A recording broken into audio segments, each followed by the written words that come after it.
Vlada je potrdila predlog uredbe o spremembi uredbe o notranji organizaciji na ministrstvih in pa o dopolnitvah uredbe v organih v sestavi.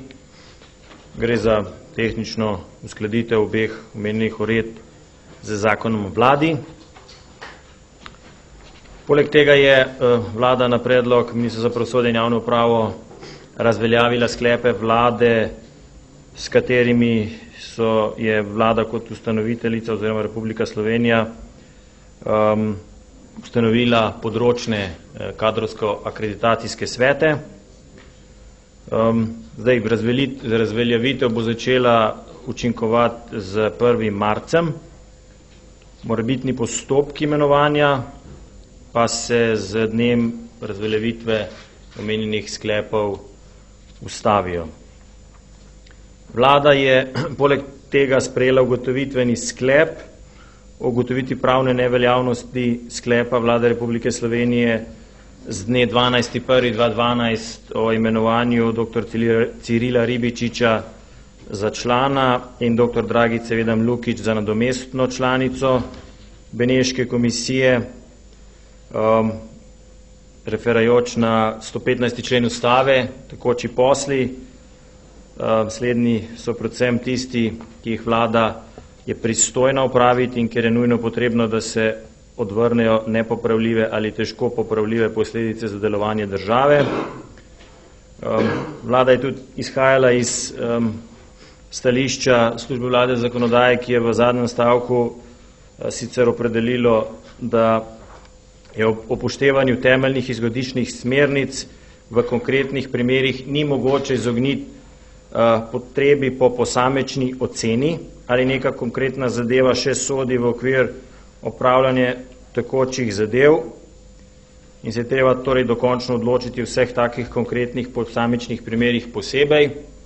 12.1. v tem primeru se prejšnja vlada o tem ni posebej opredelila in iz tega tudi sledi omenjeni sklep vlade. Poleg tega je bilo nekaj kadrovskih imenovanj v vaših mapcah, omenjam pa samo še imenovanje državne sekretarke v kabinetu predsednika vlade Barbare Borote, ki pokriva evropske zadeve. Zdaj pa, če imate še kakšna vprašanja. Jure Brankovič, POP TV.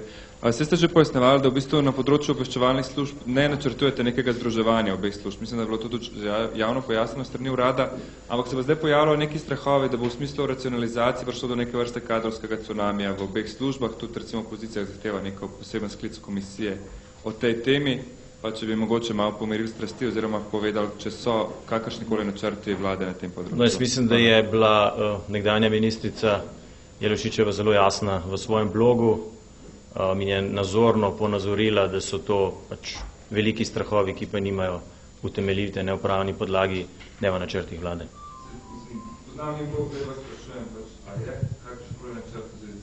Vse sem povedal, da mislim, da je to zelo tehtna obrazložitev, ki vse dobro obveščene, neimenovane vire postavlja na lažno. Ne, v tem pogledu nikakršnih sprememb. Prosim, ja. Zanima me, a je bilo danes kakšno odločanje o igralniških koncesijah, pa če ste komu zavrnili? To je ena stvar, druga stvar je pa, kdaj in kje bo to gradivo sporočilo o proračunu objavljeno?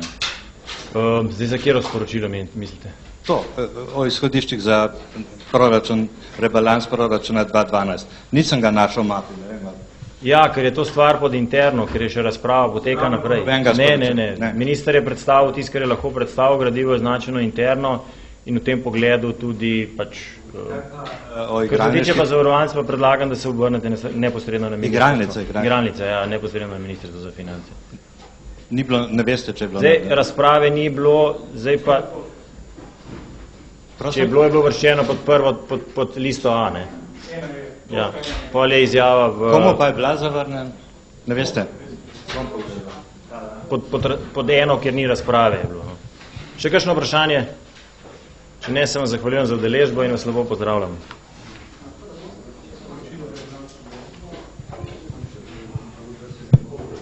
Ja. No, samo še to, da vas obvestim, da bo čez pol ure sporočilo o rebalansu. Samo ne bo podrobnosti, tako kot ste verjetno vi hoteli, ampak pač to, kar se lahko pove v tem trenutku, bo v tem sporočilu noter.